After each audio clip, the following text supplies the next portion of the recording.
President Obama has worked to shut down the Guantanamo Bay prison since just after his inauguration. But nearly 8 years later, his promise has not been fulfilled, and it's unlikely the prison will close before his administration ends in January.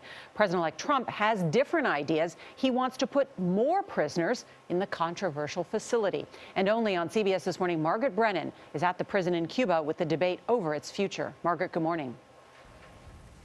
Good morning. President-elect Trump campaigned on a promise to expand this controversial military prison, even consider putting Americans here. That leaves President Obama with just weeks to shut it down. The aging Guantanamo Bay prison is slowly shutting down. 4 of the original 7 camps closed, and entire cell blocks sit empty.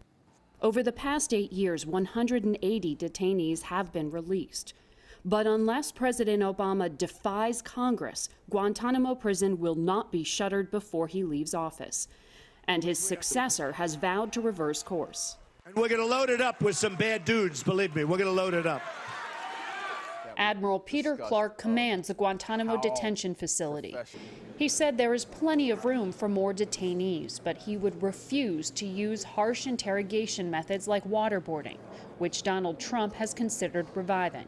There will not be torture at Guantanamo. I'm confident there will not be torture in Guantanamo. Most of the 60 remaining detainees, whose faces we could not film, lounge in open cell blocks where they eat and pray regularly. 21 have been cleared for release to other countries in the coming weeks, despite congressional concern. There's no indication to me that we're trying to rush out the door any detainee that it's not safe to transfer. Lee Wolowski is the administration's envoy for closing Guantanamo.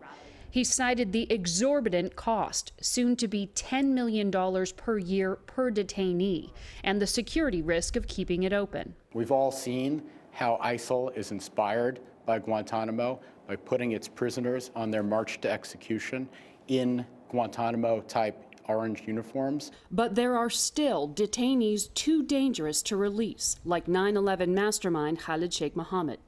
Republican Mac Thornberry argues bringing people like Mohammed to U.S. prisons is a bad idea.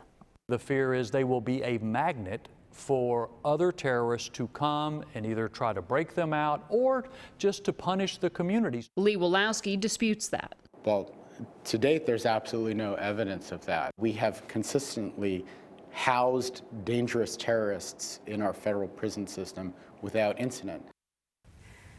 And with the war on terror entering its 16th year, Congressman Thornberry says the U.S. should once again start capturing and interrogating terrorists. Gail? Thank you, Margaret Brennan, reporting from Guantanamo Bay. That's incredible, just to hear that. $10 million a year per day. Per detainee per year. Yeah, that's incredible. That's a very big number. Yeah.